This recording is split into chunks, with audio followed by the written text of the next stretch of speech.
a Filipino is working now. Yes.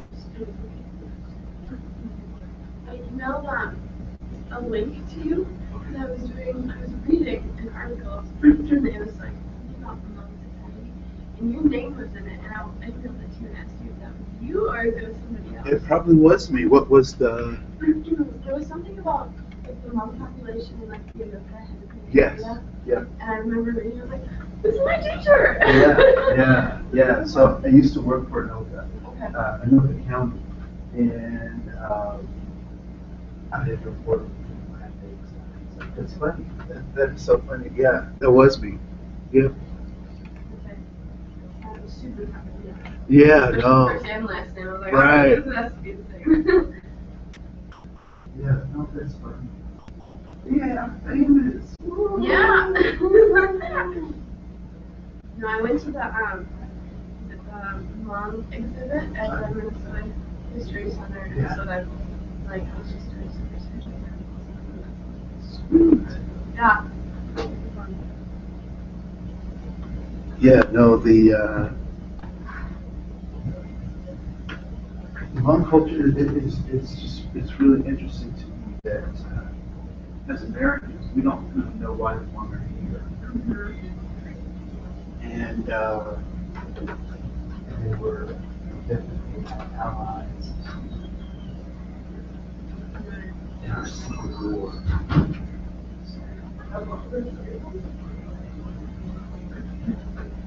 Yeah, I didn't really know too much about it. The exhibit did, I mean, I wrote this in my like review of it and stuff, but the exhibit did a really good job of like outlining all of that and like the history of how they got here, like what was going on there, and then how they got to be in the United States and stuff. So it's really interesting because I worked in a, not worked, I helped out. I did a practicum in a classroom, and the majority of the students were Hmong. And so it's really interesting because I'm from like northern Minnesota, so my group is like it's like hardly different. Right. So it was interesting for me to be in that classroom, but then I still didn't understand it until. Yeah, no, it's just like lots of folks over there do understand the relationship. Why the Liberians Yeah. and what relationship we have to them, or they have to us.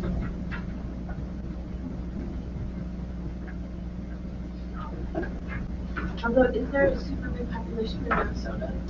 Oh, yeah. Really? Yeah, Brooklyn Park, Brooklyn Center.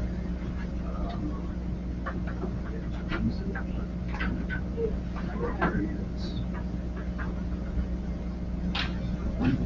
Jordan. How are you? I'm good for yourself. A little bit of a cold. Ah, okay. Yeah, the same here. I'm on the back end of the cold. Yeah, I've been pushing myself pretty hard, so.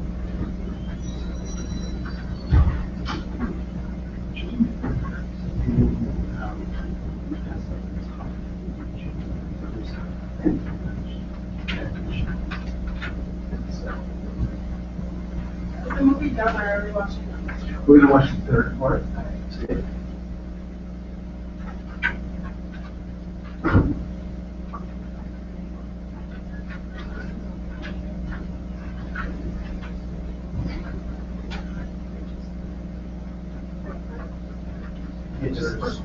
Oh.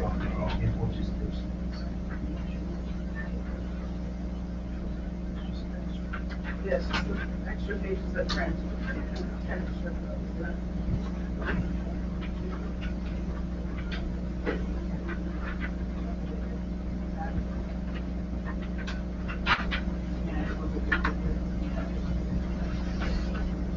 You just want to throw away the other. Yeah, you can throw the other one. I hate wasting trees that way.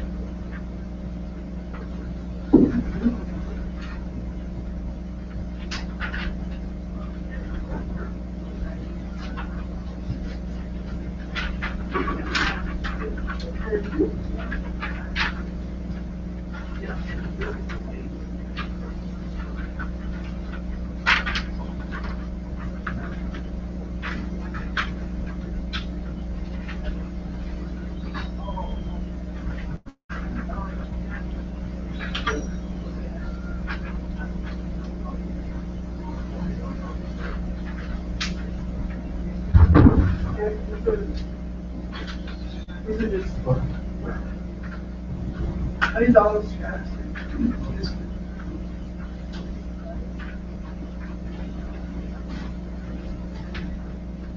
Every time I think about it, I like class. It's like, is it really? And I'm like, my friends are even so annoying. Yeah, it's hard, and it's. Now I like, but now I have the perspective, right? Right. No, but it's a lot like, I don't know, what people think about. It's like, how far you go? Yeah, your conversion story, right? Yeah. So, you have an experience with God, and now you want everybody to know, you want to share that, but at the same time, or, in the case of like Amway, they want you to get all of your friends and family involved, and, so I think over time, because this stuff is relatively fresh, it's going to seem like you're overbearing, particularly if you have friends who haven't really been thinking about this stuff, and you bring this stuff up, and they go, you're taking it too far. But have you think about it, like, wait a minute, you're taking it too far. You've never thought about this. So how am I being overzealous or going overboard? Like, I'm understanding taxes and stuff, but then it's like you transfer it to someone else, and you're like, yeah, no, it's something. You smiled when I said that. Have you had an experience? Oh yeah. Well, more so, it's just a lot of cognitive dissonance stuff. Yeah. I don't like that. you're going too wrong. Don't Feel uncomfortable. Yeah, don't disrupt my apple cart. Don't make me think too hard. Make me uncomfortable. But we have to do this, right? So only if you want to grow. If you don't want to grow, but you'll let people go. Ron, let me put on blinders. Oh, really? Tired. I'm good. So from working or from just studying? Not sleeping. Not sleeping.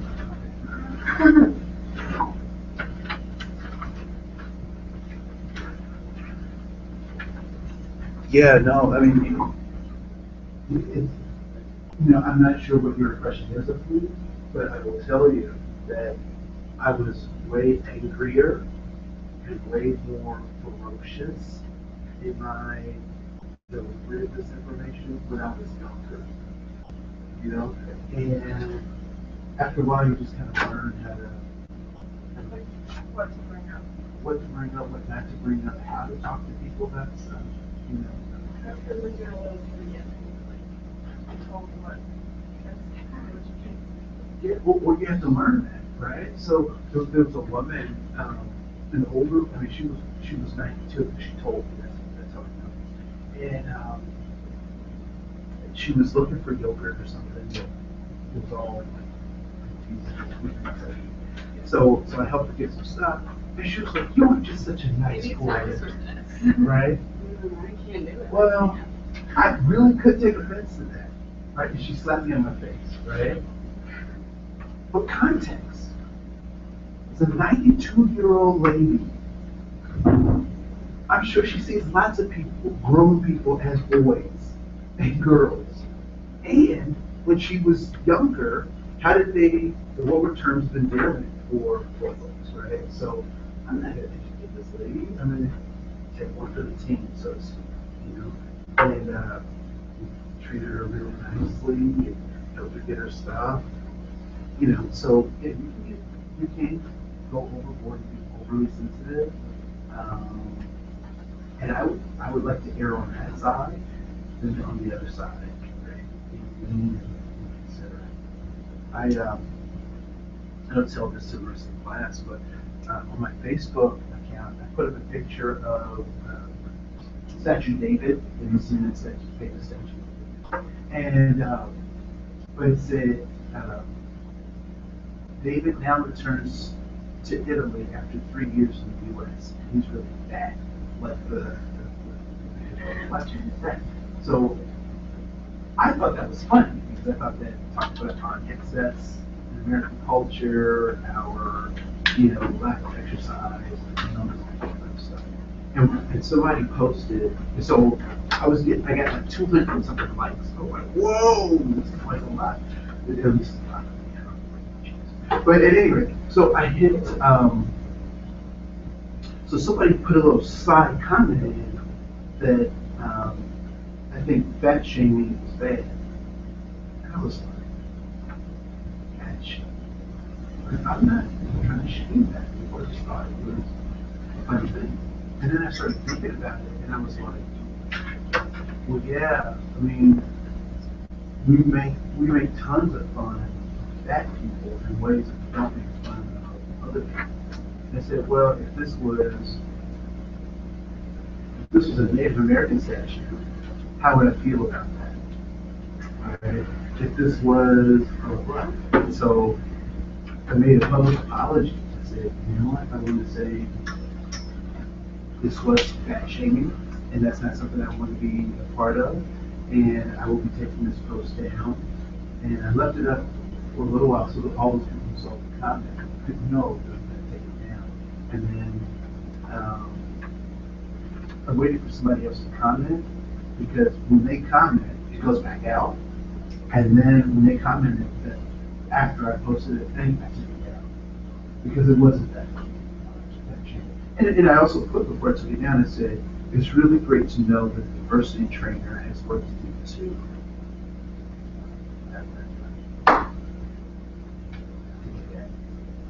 So, you know, when you're made aware of stuff, you have the responsibility to either address it or ignore it. That shows to address it. We were just talking about in terms of people being exposed to information in this class, and then having to deal with friends and talk with friends about stuff, and sometimes they don't quite get it, or they do get it and they're tired of you giving it to them.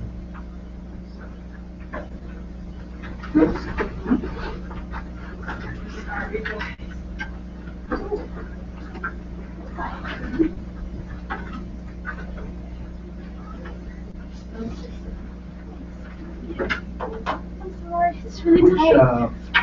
Which one was that again? Do you recall? It's kind of just like that one turns that on, that one is like. Right. So, but to switch it from the computer and do it here. Yeah. Oh, yeah. Hit this button. Right. Yeah. Yes. All right. Well, it's 11:10. We'll go ahead and get started. Would someone like to lead us to the word?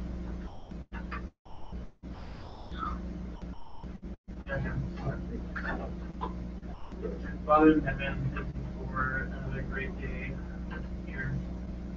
Lord, I pray for this class here, that you bless it and through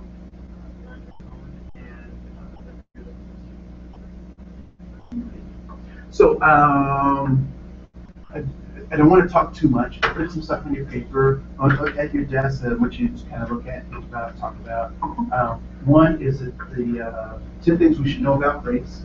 Second are the federal guidelines for the description of racial and ethnic groups in the United States. And that is important to say in the United States, because in other countries, they describe race and ethnicity differently.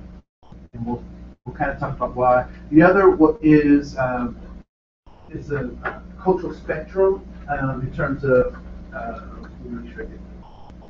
the cultural competence continuum. Oftentimes people fall in the middle, which is color blindness, but I would say that it's probably detrimental, but you'll get a chance to deal with that more. Just want to talk real quick about human behavior. What are the 4 things that we've said about human behavior? Human beings can what? It starts with an L and ends in earn, learn, change, and grow. Yes. So they can learn, change, and grow. What's the second thing?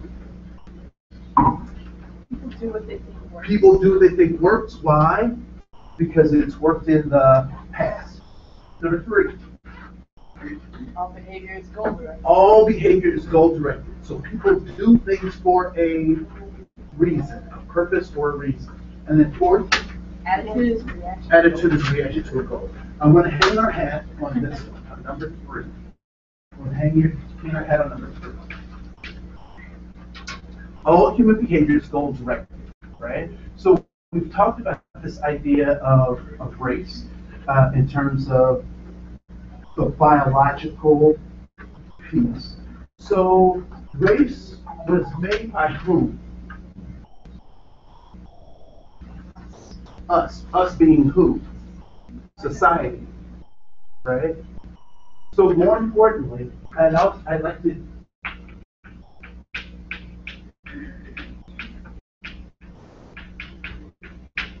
right, governments. So in the first video, we talked about this definition of race, which was primarily funded by government, but who ratified it? What was scientists' role?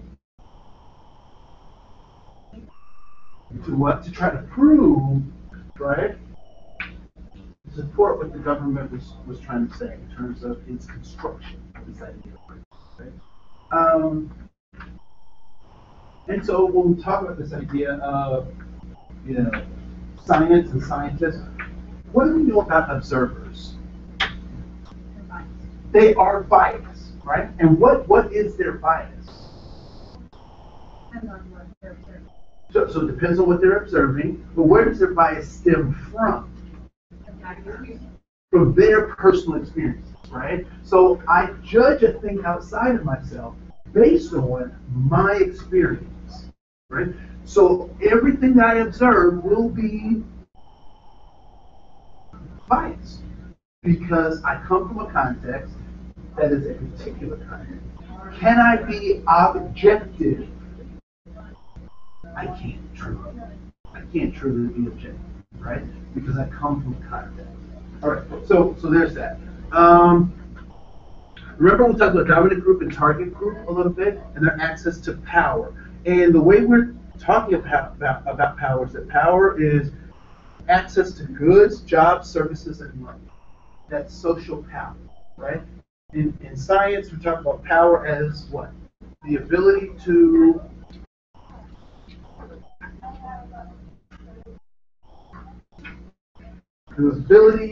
do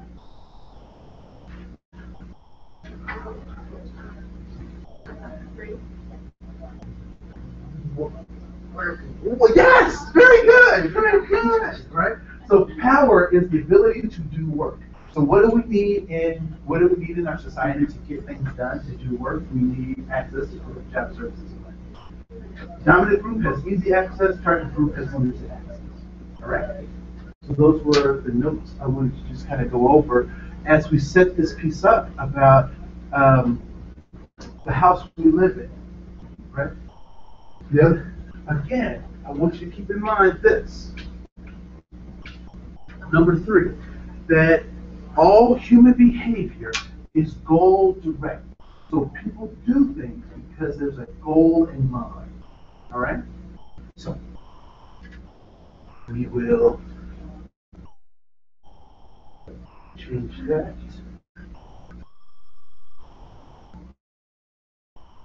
Video.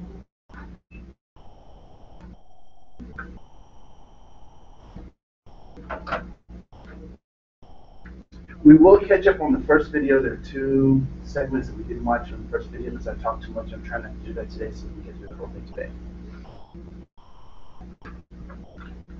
And then I'll entertain questions after.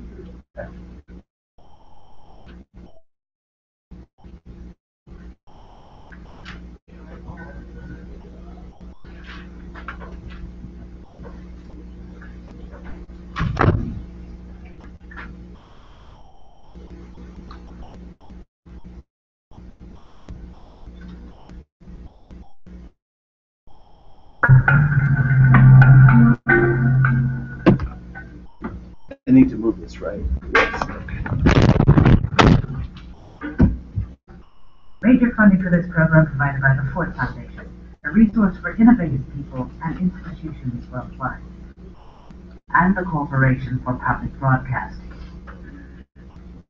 Additional funding provided by these funders.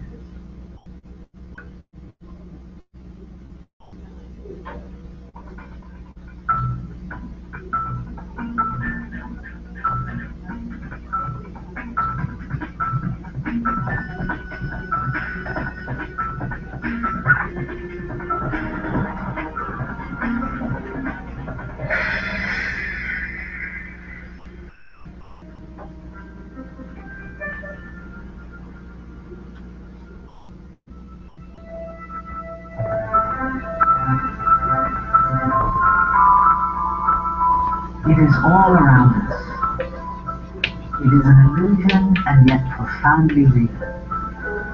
What we perceive as race is one of the first things we notice about each other. Skin, darker or lighter. Eyes, round or almond. Blue, black, brown. Hair, curly, straight, blonde, or dark. And attached to these characteristics is a mosaic of values, assumptions, and historical meanings. Even those of us who claim we don't believe the stereotypes can easily recite them. The average person on the street thinks that race consists of differences in physical appearance. They also think that from looking at a person's physical appearance, that they can find out or know more subtle things about them. Race is not a level of biological division that we find in anatomically modern humans.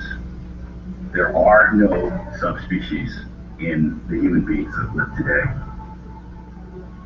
And that's quite shocking to a lot of individuals. When you look and you think you see race, to be told that no, you don't see race, you just think you see race. That, it's based on your cultural lens. That's extremely challenging. Just because race isn't a biological reality doesn't mean it isn't real. Being classified as Asian, or Black, or Latino has never carried the same advantages in our society as being white. Race in itself means nothing. The markers of race, skin color, hair texture, the things that we identify as the racial markers mean nothing unless they are given social meaning and unless there's public policy and private actions that act upon those kinds of characteristics. That creates race. Physical differences don't make race. What makes race are the laws and practices that affect life chances and opportunities based on those differences. If we look carefully, we can see how our institutions and policies have assigned racial identities and reinforced racial inequality throughout the 20th century. And this is something I think that all immigrant groups experience in one way or another when they come to America, no matter what point in time it is, because they come to a country that has historically always been highly racialized. The country where race has its origins in slavery, as well as in the conquest of Native American Indians. So anybody coming from the outside after that point has to fit into this racialized society in some way. And it's not always clear how people are going to fit in right away.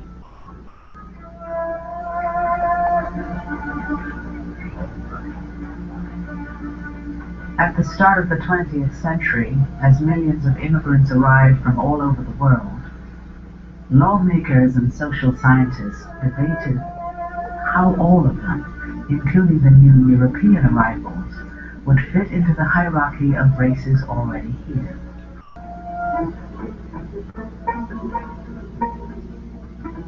They came seeking economic opportunity, freedom, and a future for their families.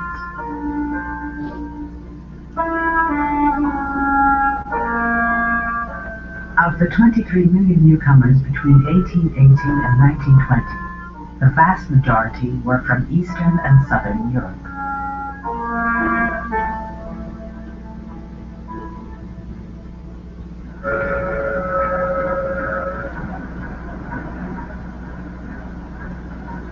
Immigrants often worked the hardest, poorest paying, and most dangerous jobs, along with the so-called inferior races already here: blacks, Mexicans, and Chinese.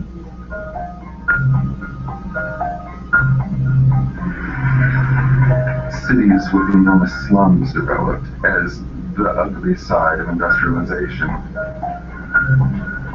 Ugly both in terms of the aesthetic of American cities, but also ugly in terms of the solidifying of class differences and class tension. As all of those things became apparent, the immigrant became the symbol for what America might be becoming. By 1910, 58% of American mining and factory workers were immigrants. Like Mexicans and African Americans, Italians, Slavs, and Jews were often desired as laborers, but also feared, seen as promiscuous, lazy, or stupid. Some saw it as a racial invasion. Charles Davenport, a famous biologist, expressed those fears in 1911. The population of the United States, wrote Davenport, will, on account of the great influx of blood from southeastern Europe, rapidly become darker in pigment, smaller in stature, more given to crimes of larceny, kidnapping, assault, murder, rape, and sexual immorality. And the ratio of insanity in the population will rapidly increase. And this was also a time when scientific race theory began to take off, and people began to look at society and look at groups of people in more racialized terms. So people were perceived as being separate races. So you had kind of a higher order of white races, which were seen as the Nordics, as opposed to what many of the nativists called the lower races of Europe.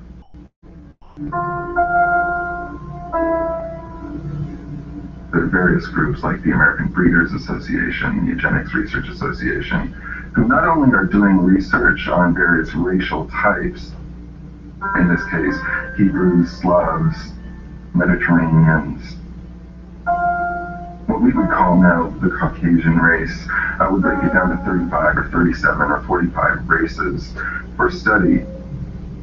And a lot of the language was beginning to get at the idea that those differences were actually rooted in reproduction. They were rooted in heritable traits. They were heritable, they were biological, they were immutable. The more the newcomers were forced into low-paying jobs and diseased tenements, the more these conditions were explained as natural consequences of their innate racial character. Biology was destiny. Which side of the racial divide you found yourself on could be a matter of life or death. Between 1890 and 1920, 2,500 African Americans were lynched in the South. In 1915, Leo Frank, a Jew living in Atlanta, was pulled from jail and hanged by a mob for allegedly killing a white girl. Writing about the lynching, a black journalist wondered, is the Jew a white man? Some historians have suggested that these new immigrant groups from Europe were in-between peoples. They were in the transitional stage when compared to Anglo-Saxon Protestants, groups such as Italians or Jews were seen as not being fully white, perhaps. But when compared to African Americans or when compared to Asians, their whiteness became more salient, became more visible. Could European ethnics become fully white, and thus fully American? By 1910, a new term was entering popular culture to describe the transformation of Europeans. The phrase came from the title of a Broadway play by Israel Zangwill. God, said Zangwill, would melt down the races of Europe into a single pure essence, out of which he would mold Americans. So when the Irish, when Germans, when Italians were coming and they didn't speak the language, they didn't know the culture, the idea was they will assimilate into Americanhood. They will become American, which in the American tradition has meant white American. But that melting pot never included people of color. Blacks, Chinese, Puerto Ricans, etc. could not melt into the pot. They could be used as wood to produce the fire for the pot, but they could not be used as material to be melted into the pot. Whiteness was key to citizenship. In 1790, Congress had passed an act declaring that only free white immigrants could become naturalized citizens. After the Civil War, naturalization was extended to persons of African descent as well. But it was the white citizen who had clear access to the vote, sat on juries, was elected to public office, and had better jobs. Whiteness was not simply a matter of skin color. To be white was to gain the full rewards of American citizenship. In order to be a naturalized citizen in this country, you had to be categorized as white or black. And almost everybody who tried to naturalize, all but I think one case that went to the Supreme Court, all of them were people trying to be categorized as white. So the court had to make decisions about who was white and who was not. Courts and legislators had long been in the business of conferring racial identities. In the South, to enforce Jim Crow segregation and laws against mixed marriages, courts had to first determine who was black under law. And here's where it really gets interesting.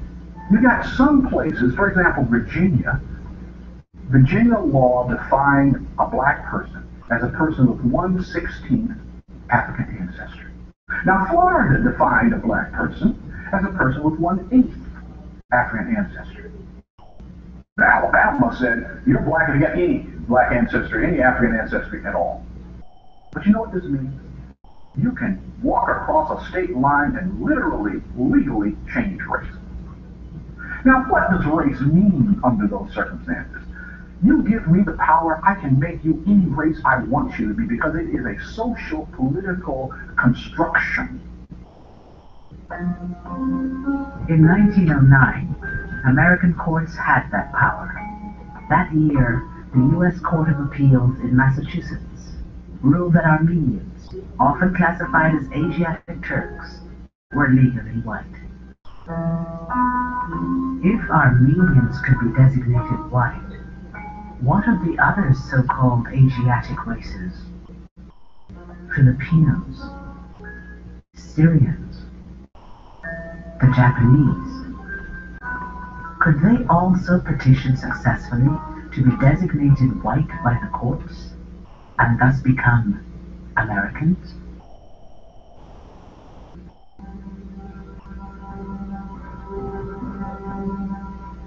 In 1922, when Japanese businessman Takao Ozawa petitioned the Supreme Court for naturalization, many in the Japanese community believed his was the perfect test case.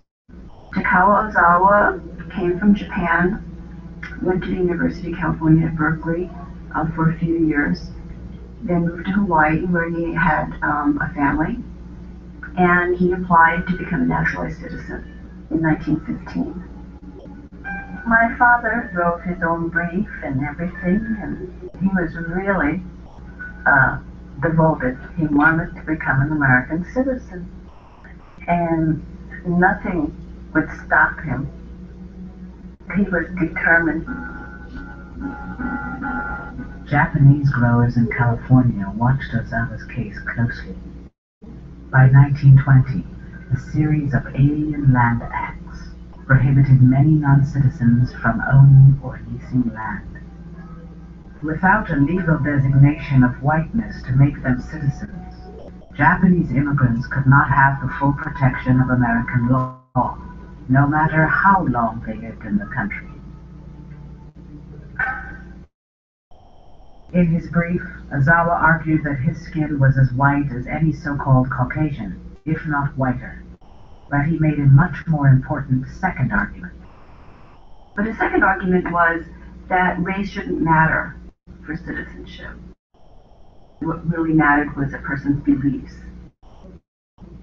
My honesty and industriousness are well known among my Japanese and American friends. In name, Benedict Arnold was an American, but at heart he was a traitor. In name, I am not an American, but at heart, I am a true American.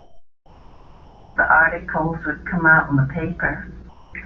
I thought, oh, what did he do? You know, I thought only bad things came out in the paper, and I was kind of ashamed, you know, when I was a child. And it was just the way we were brought up. I didn't have any Oriental friends. My neighbors were all Caucasian. And so he was so determined to get us, well, when the time came to be American citizens. The Supreme Court ruled that Ozawa could not be a citizen. They said he was not white within the meaning of the statute and therefore not eligible to citizenship. And the court said, well, he's not white because he's not Caucasian, and Caucasians are whites.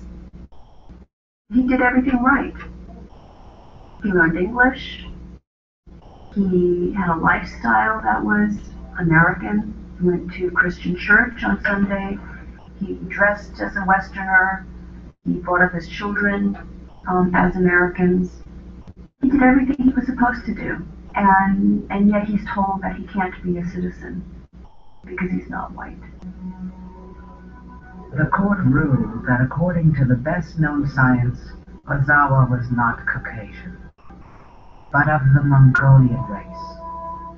But the court would not be bound by science in policing the boundaries of whiteness. Only 3 months after Ozawa, the court took up the case of Bhagat Singh Thind, a South Asian immigrant and U.S. Army veteran who petitioned for citizenship on the grounds that Indians were of the Aryan or Caucasian race, and therefore white. And he makes the scientific argument, having learned something actually from the Ozawa case, that he is Caucasian. He gets scientific authority to speak on his behalf that in fact South Asians are included in the Caucasian race. So here the court was in a bind because they were presented with so-called scientific evidence that Indians were Caucasian. And the court solved this problem by saying that it didn't matter what science said, so-called science. They actually said white is not something that can be scientifically determined, but white is something that is subjectively understood by who they called the common person, the common man.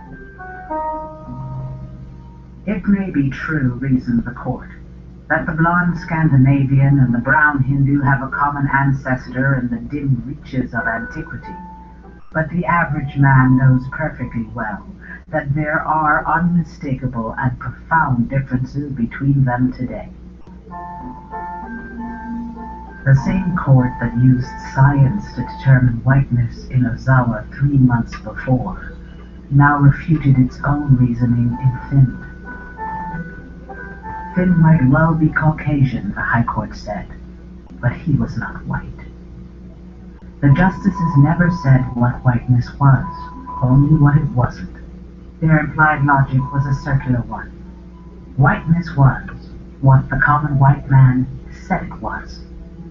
The court often decided who was white and who wasn't based on whether they just felt that the person would politically fit well into the kind of society that we were trying to build. And sometimes it was pretty explicit that this is what the court was doing. There was widespread racial views that Asians were undesirable, that they threatened to contaminate the American society. Basically that Asians are too different, that they can never really become like the rest of us.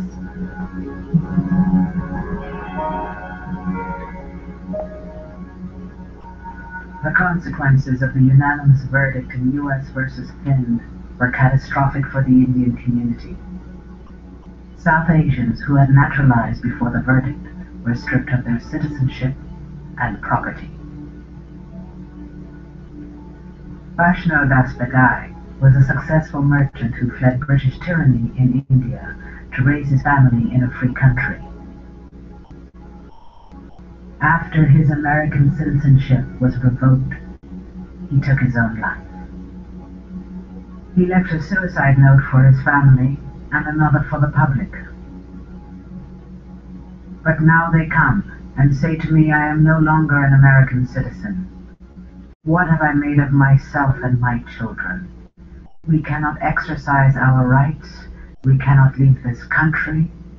Humility and insults, blockades this way, and bridges burned behind.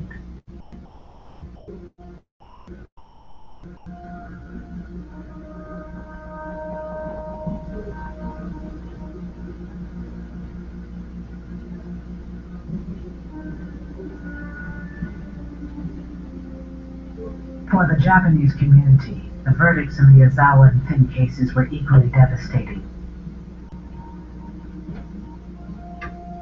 Now, as aliens ineligible for citizenship, many growers were unable to purchase or even lease land to stay in business. Thousands of acres were seized from Japanese immigrants and sold to white farmers.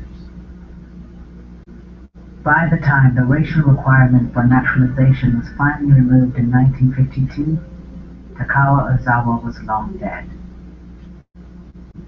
The notion that Asians are racially unassimilable and that they're ineligible for citizenship because of their race is something that I think has had a real enduring effect. The fact that they were seen as non-American enabled many Americans to see them as the enemy and to strip them totally of their civil liberties and to put them in internment camps during World War II. The legacy of this idea is that even those who are third or fourth generation Asian Americans are still perceived as foreigners. In 1924, Congress passed the Johnson-Reed Immigration Act, which effectively banned Asian immigration until 1965. Johnson-Reed also cut immigration from Eastern and Southern Europe to a trickle.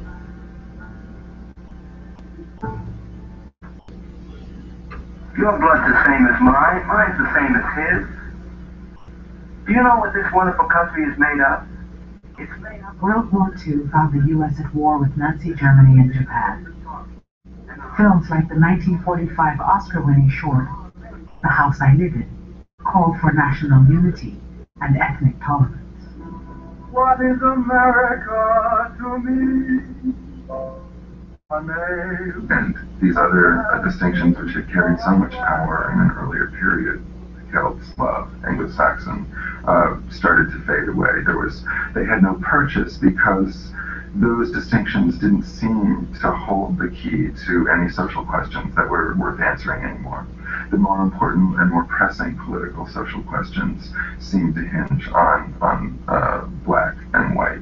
All races and religions.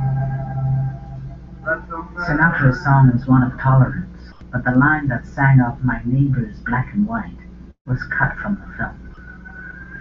Come on, man.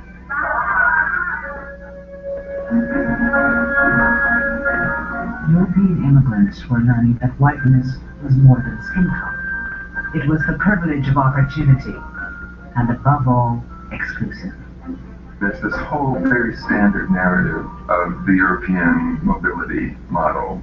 We came here with nothing. We worked hard. We pulled ourselves up by our bootstraps. And it's offered up as proof of the openness of the American economic order.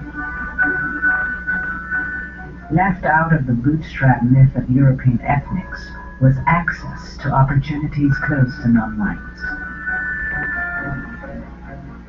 Roosevelt's New Deal reforms offered many Americans a path out of poverty. This Social Security measure gives at least some protection to 30 millions of our citizens.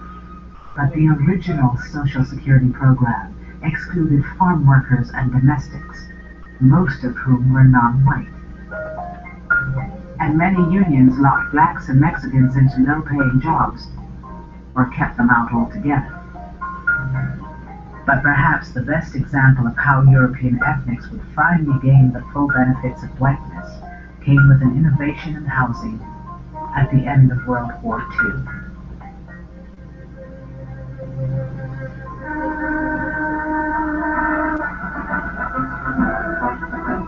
It was a time when hundreds of thousands of GIs came home ready to start families, but had no place to live.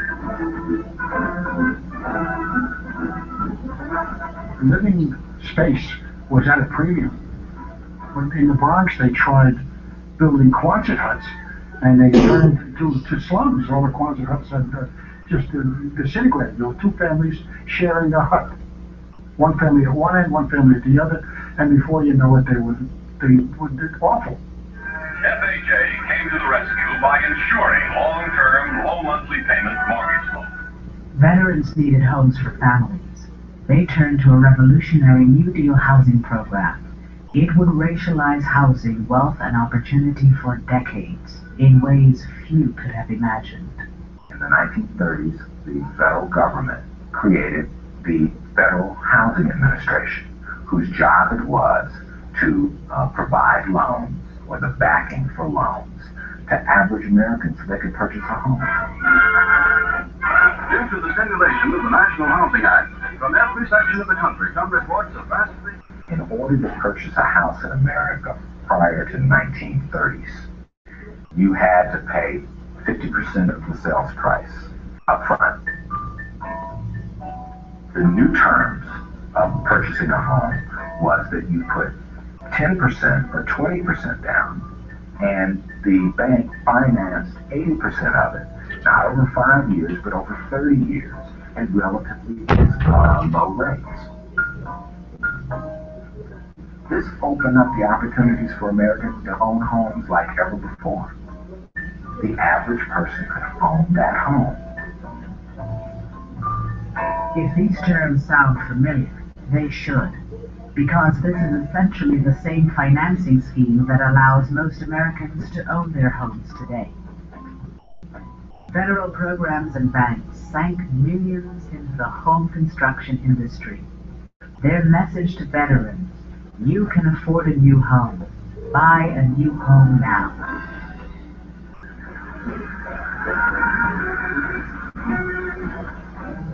On the outskirts of Baltimore, Memphis, Chicago, Los Angeles, Denver, and other cities, brand new communities sprang up. One of the most famous was a Long Island potato field, transformed into 17,000 new homes. It was called Levittown. Tax dollars helped make the single-family home a mass-produced consumer item. The American dream had a new name: suburbia. You have to remember the people who came here in 1947 and 1948 were young ex-GIs whose uppermost concern was taking advantage of the GI Bill and making things better for themselves. Before moving to Levittown, Herb Callisman and his wife Doris lived in a cramped attic apartment in New York City. And when we began to look for an apartment, we found that the apartments were $100, $125, $150 a month. I know that's unbelievable today, but it was too expensive for us. And out here in Levittown, the mortgage payments were $65 a month. Make your kitchen dazzles every eye. A brand new sink, a built-in oven, a new refrigerator, and a... If you were buying a Levitt home in 1947, 48, 49, 50, and 51, you would get, this would be your kitchen. You would get a GE stove, GE refrigerator, and a Bendix wash machine. It would be part of the real estate.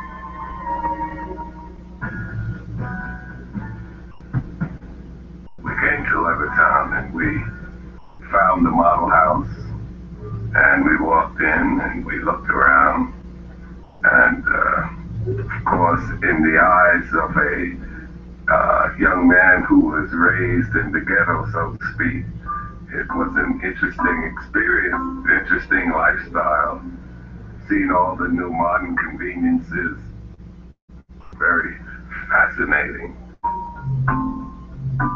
Eugene Burnett came home with almost 1 million other black GIs. They had fought for the country in segregated ranks. They returned hoping for equality and the American dream.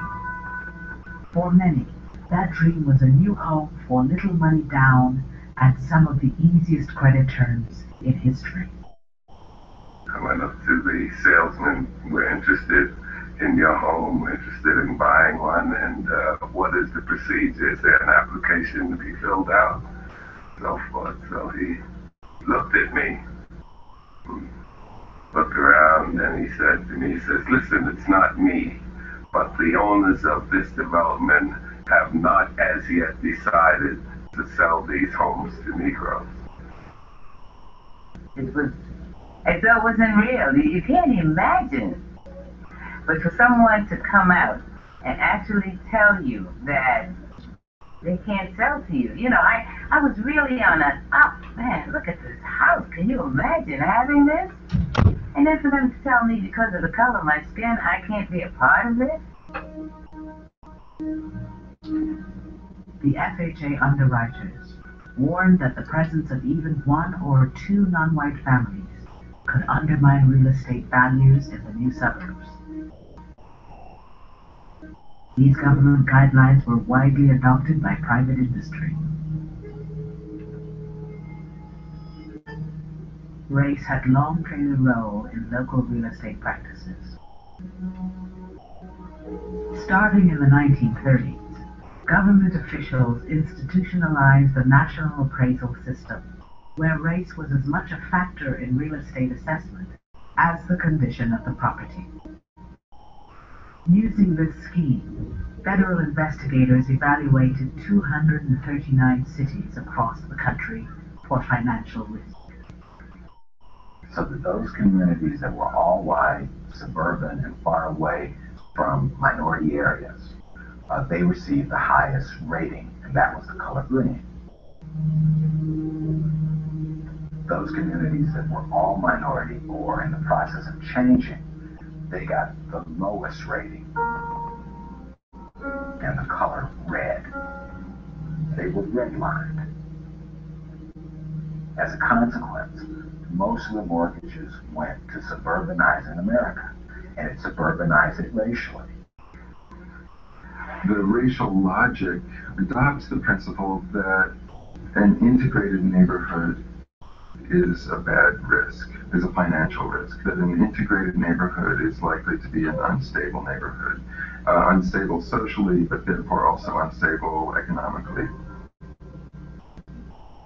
When the white residents of 8 Mile Road in Detroit were told they were too close to a black neighborhood to qualify for a positive FHA rating, they built this 6-foot wall between themselves and their black neighbors.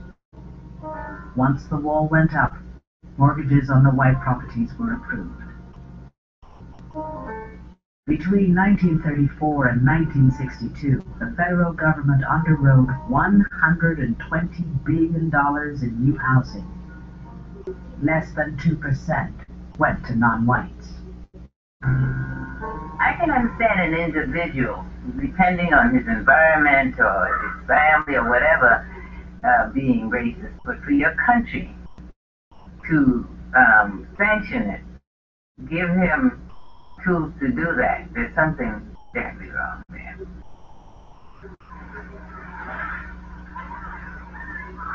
I think we had the golden chance after World War II, and we flubbed it because here we had a GI Bill that was that was available to everybody, but in a way they didn't make it available to everybody, and that was a golden opportunity in this country, and we missed it. We really missed it.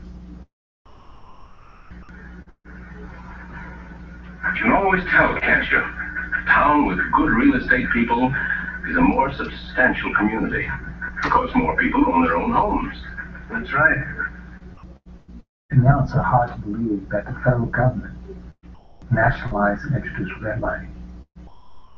In a funny way, it wasn't just giving something to whites, it was constructing whiteness. Whiteness meant, as in the past, whites had meant being a citizen and being a Christian. It now meant living in the suburbs. Only 50 years before, European ethnics were believed to be distinct races. Now, in these new segregated neighborhoods, they blended together as white Americans. We did have different religious groups. We were mixed up there, but we were an all-white community, and I think it's an unrealistic world.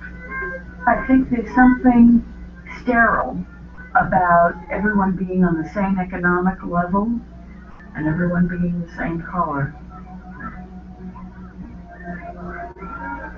It certainly doesn't promote a feeling of a wider world, wider, not whiter, to live in a place where there are only people that look like you. Cartoonist Bill Griffin remembers moving from Brooklyn to Levittown as a kid. It's an untenable artificial world.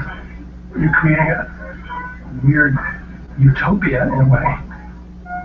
A utopia of middle-class white people who are trying to deny that they were living in a multi-racial world.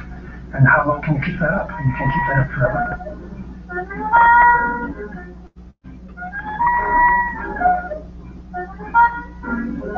Whether there were going to be black people in Levittown is just, it would be almost the equivalent of saying, are there going to be Martians in Levittown? The basic idea of whiteness is who's included, who's part of the family, and it has material consequences. Blacks were completely left out of the housing market. The housing market they were exposed to was largely public housing. And public housing, first of all, was built almost exclusively, with a few exceptions, in the central city. And after World War II, we started building larger and larger public housing projects, which are called vertical ghettos. All of a sudden, you're concentrating large numbers of poor people of color in one place. Another federal program, urban renewal, was supposed to make cities more livable. 90% of all housing destroyed by urban renewal was not replaced. 2/3 of those displaced were black or Latino. Fair housing for all human beings who live in this country is now a part of the American way of life. In 1968, President Johnson signed the Fair Housing Act. For the first time, racial language was removed from federal housing policy. Non-white families began moving into traditionally white communities in numbers.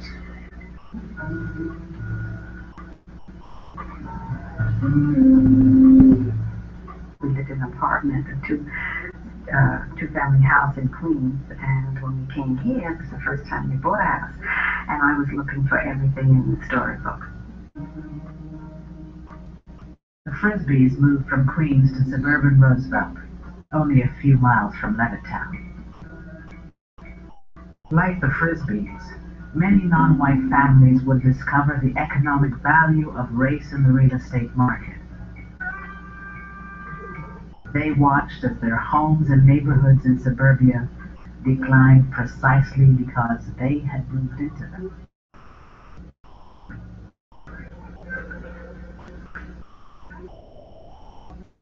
When I moved into a neighborhood, I thought it would stay intact the way it was. On the street that I moved on when I moved there, it was predominantly white.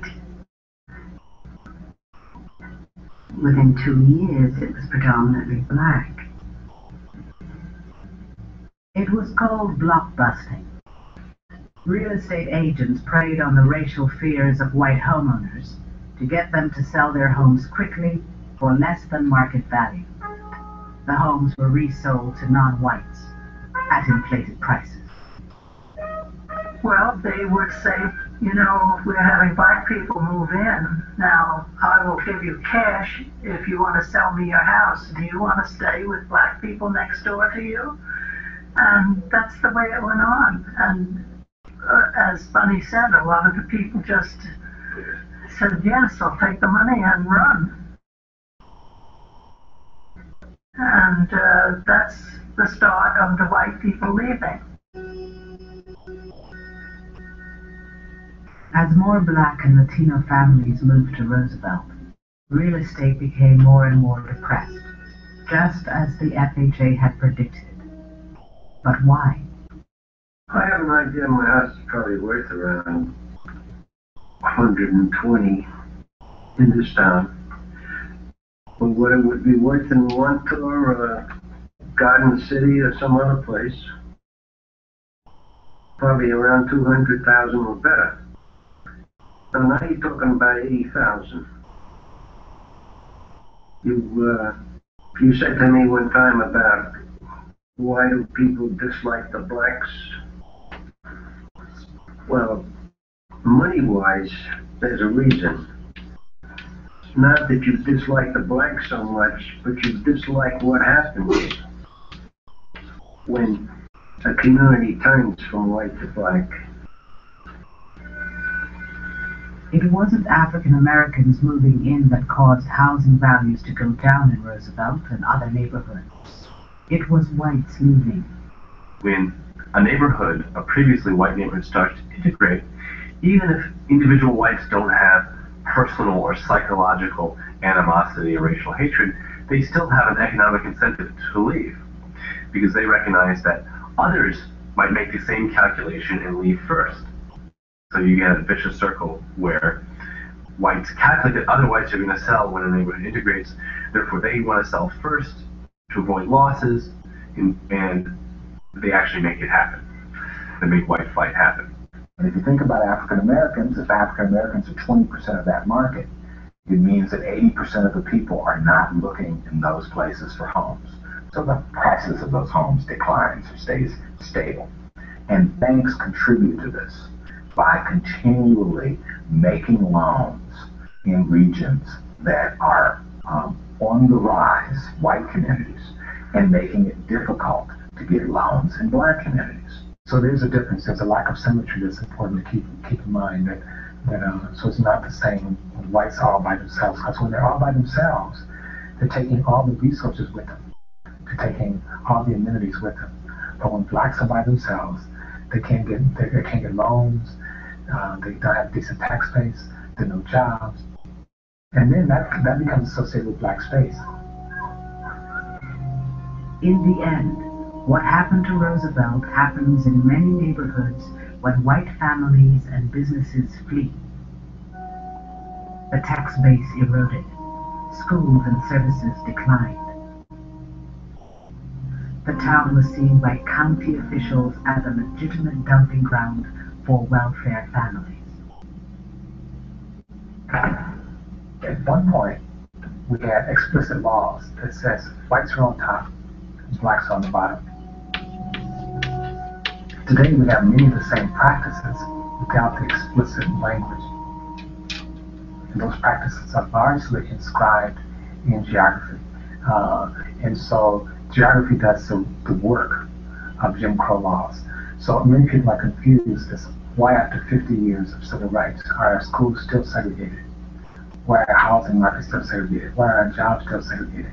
And again, a lot of this is a function of how we've reinscribed the racial geographic space in the United States. That structure is still what we're living with today.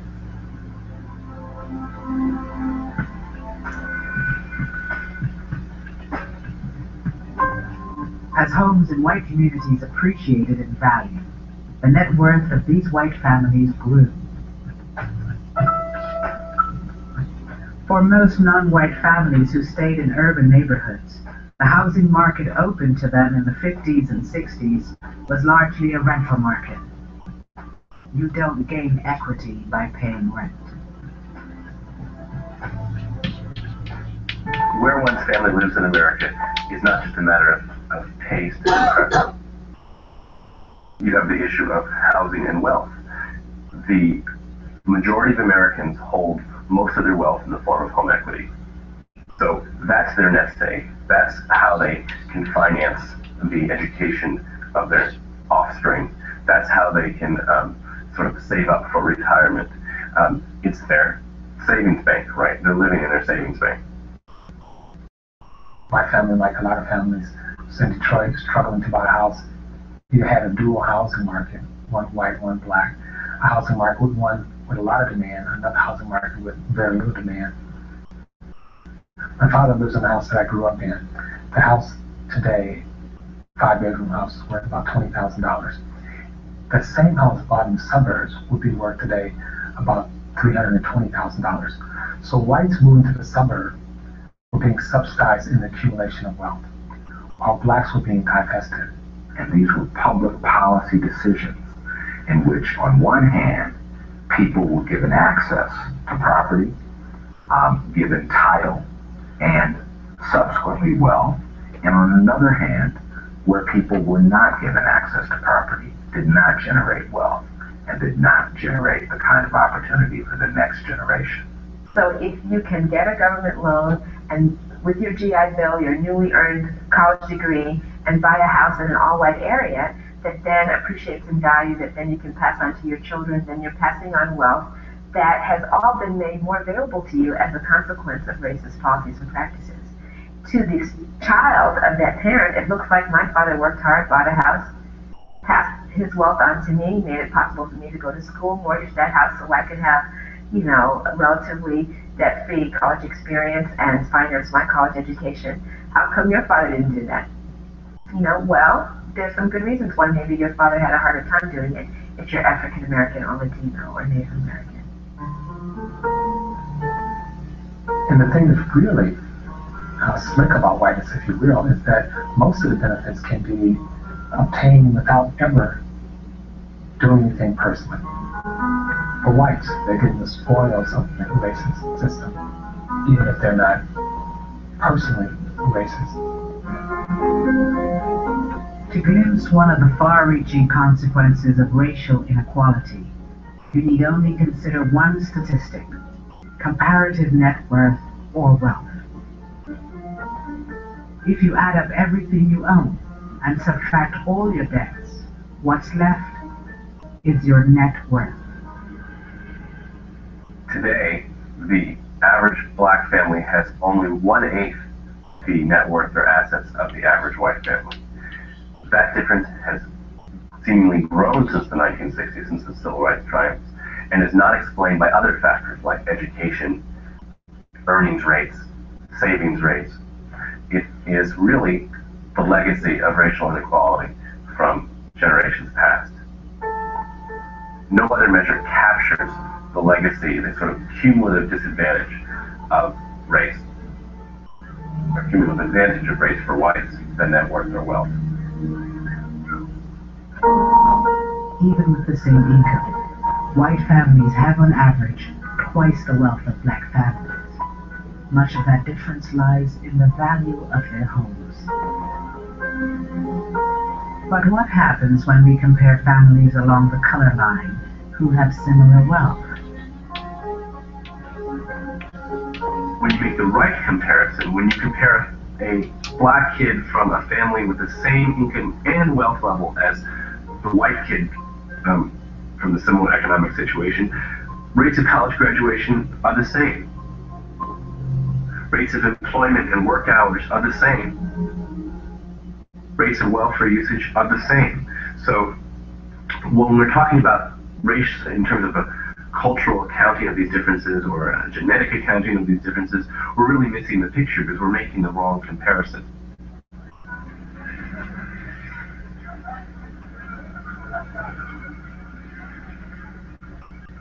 We want to be a colorblind society that values the content of character over the color of skin. The hope of thousands of newcomers who arrive each year is that we already are.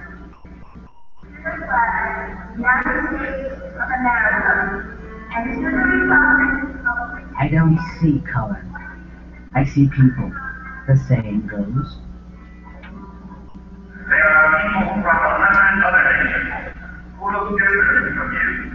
People whose religion, history, skin color, and reason for being here today may be different from yours. But in post-civil rights America, is color blindness the same as equality? The notion of color blindness came to us from the famous I Have a Dream speech of Dr. Martin Luther King, where he said that people should be judged by the content of their character and not by the color of the skin. And what has happened in the post-civilized era is that whites have assumed that we are already there, that we're in a society where color does not matter.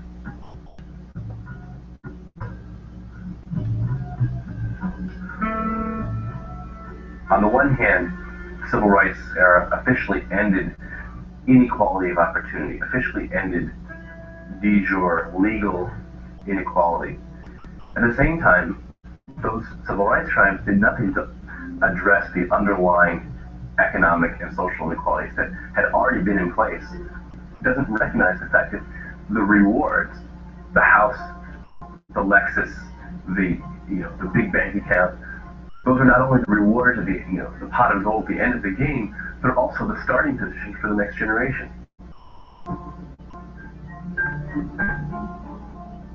The wealth gap grows. The advantages of being white accumulate from one generation to the next. What are the benefits or the advantages to being white in a society that has historically given benefits and advantages to members of the dominant group? And if you are a person who has that privilege, you don't necessarily notice it.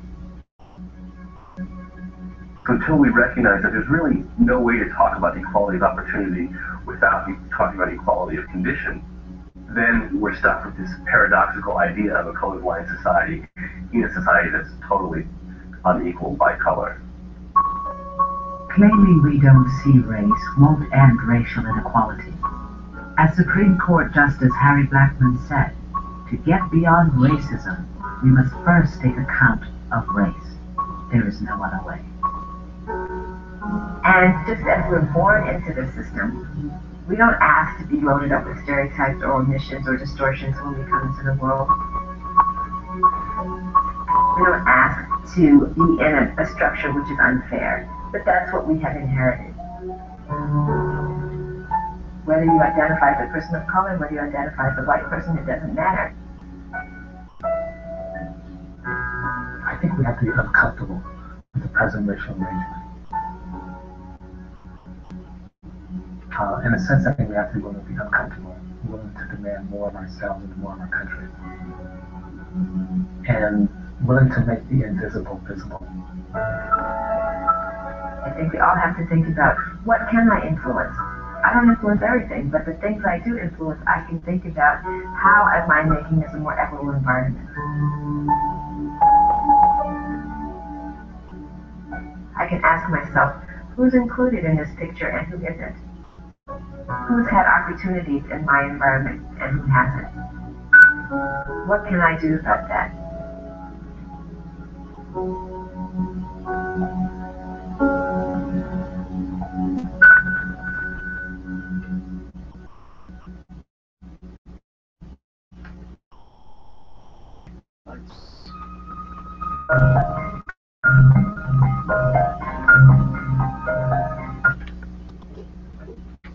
Thoughts, comments, observations?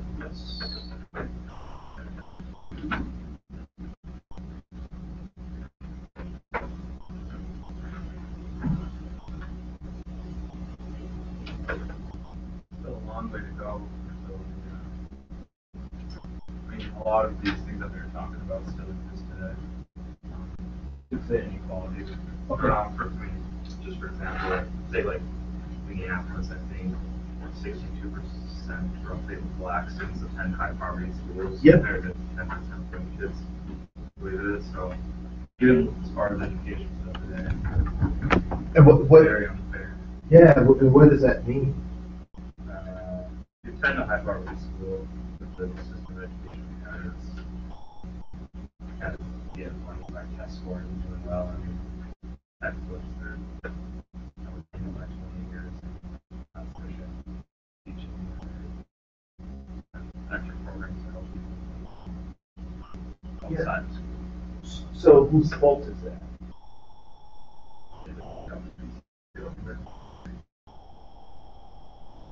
Other thoughts?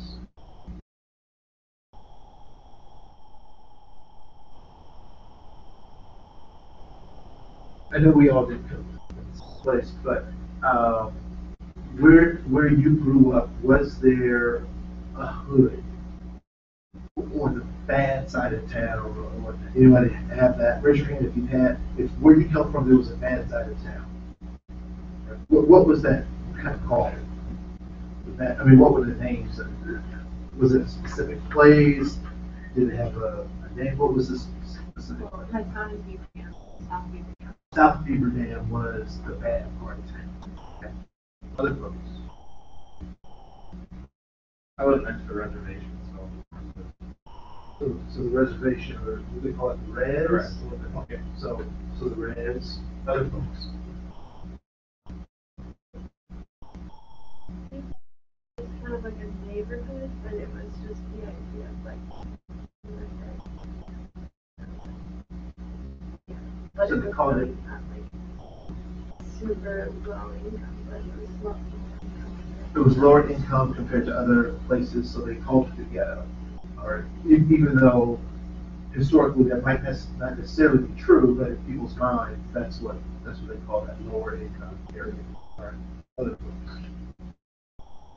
The South Side, right? Other folks.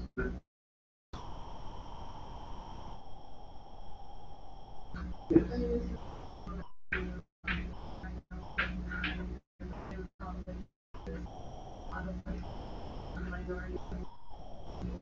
They would have a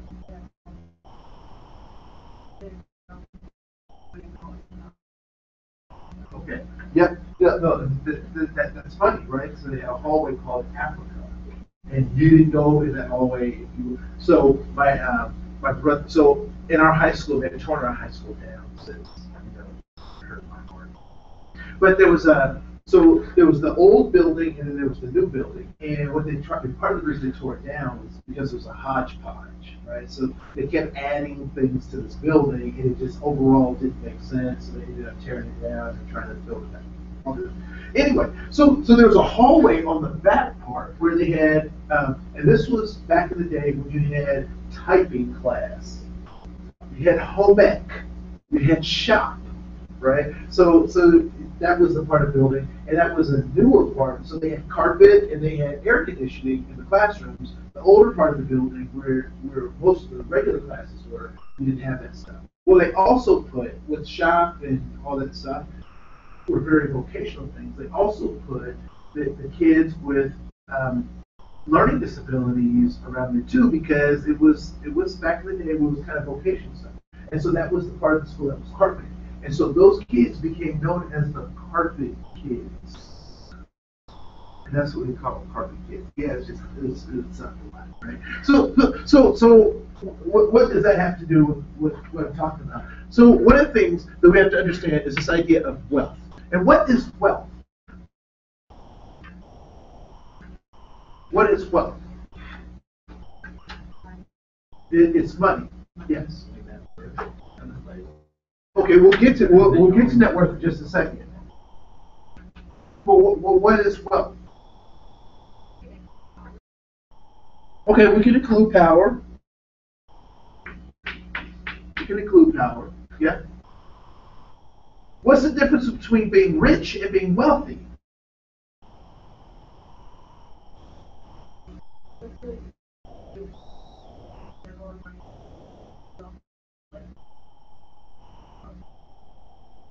Okay.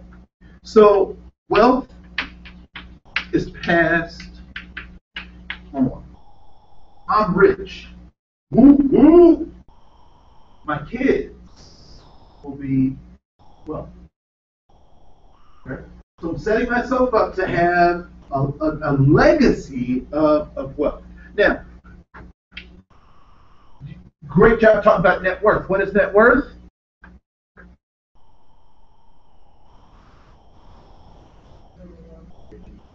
So everything you own, once you paid off everything, is whatever is left over, right?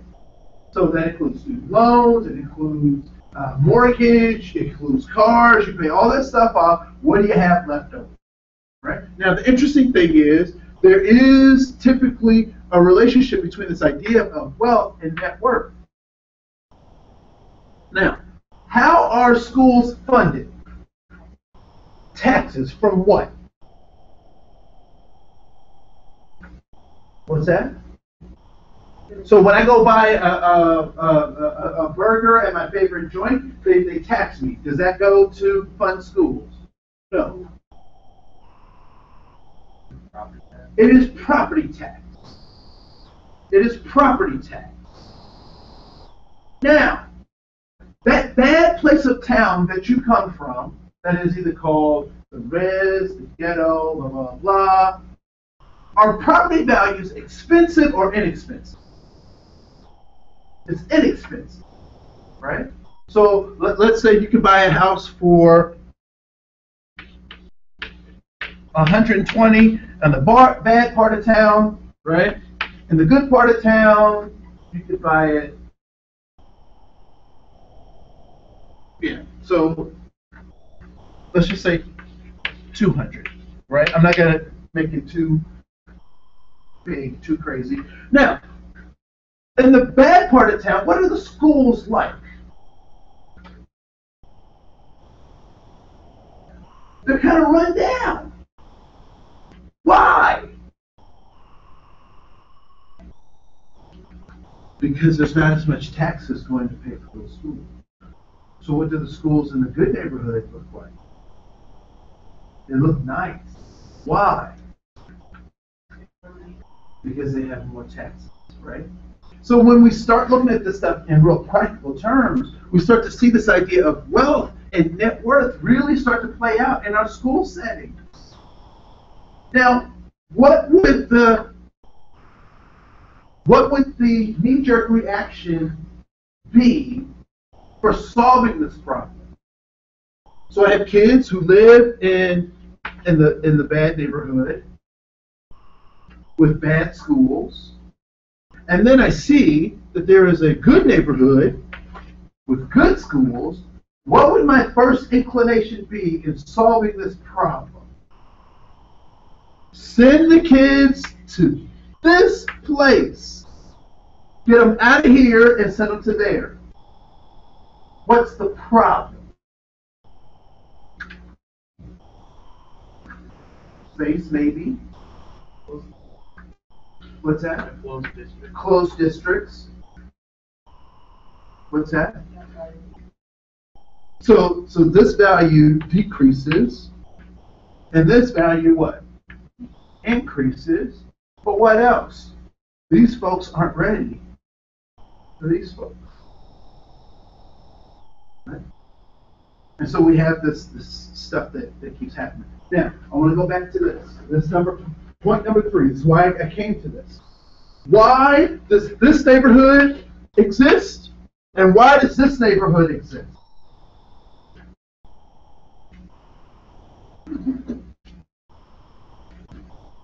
Number 3. Why?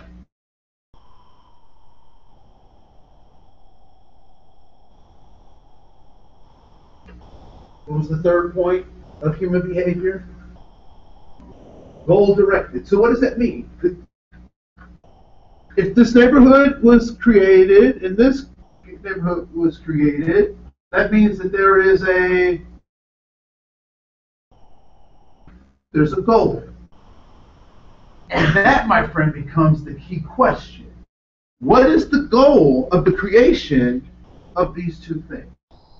We'll talk about that. All right. Any questions, comments? I'll also make sure that I have graded your community learning experiences, so you'll see those. All right. Thank you so much. Those are what's that? No, that's nothing you need to do. Those are further notes. Please read them because we'll talk about them on Wednesday.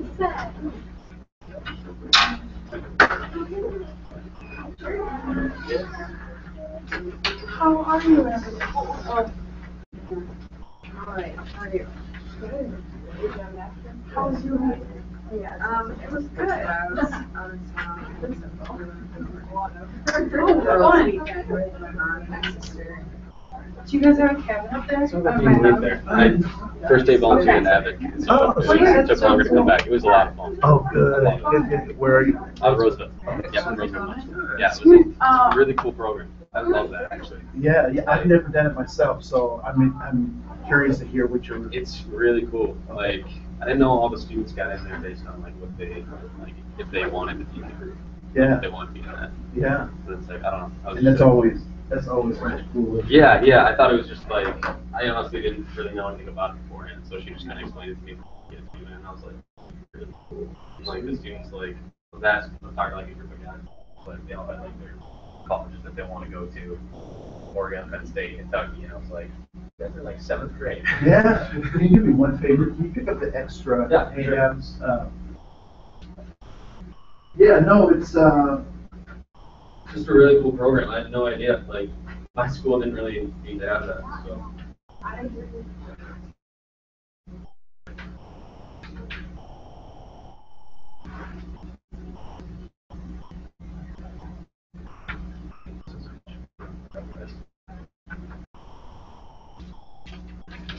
You guys can come in if you need to. I'm just gonna raise some more.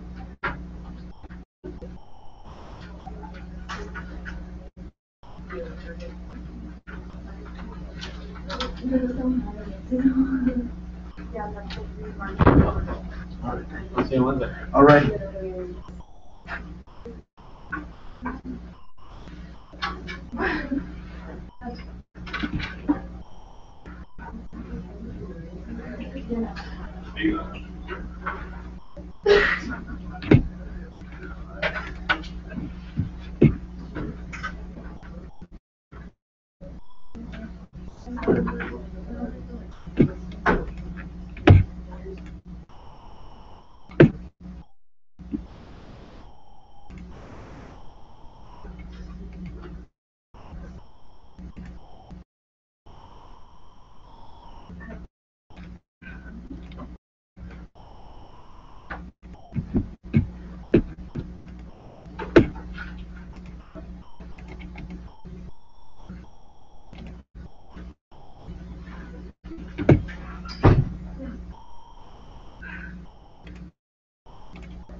All right, so I'm wonderful.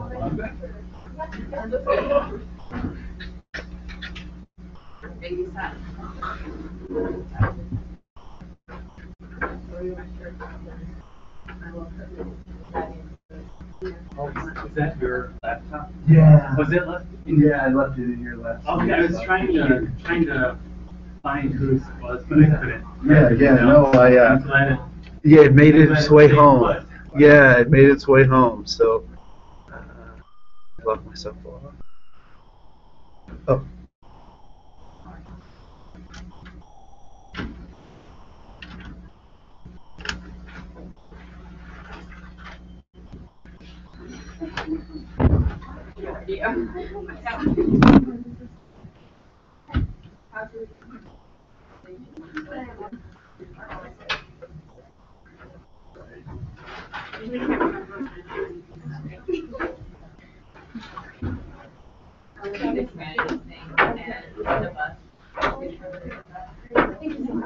Yeah, we had to go home and the bus then showed up, but they didn't send us home on it. I Ice cream, soft serve.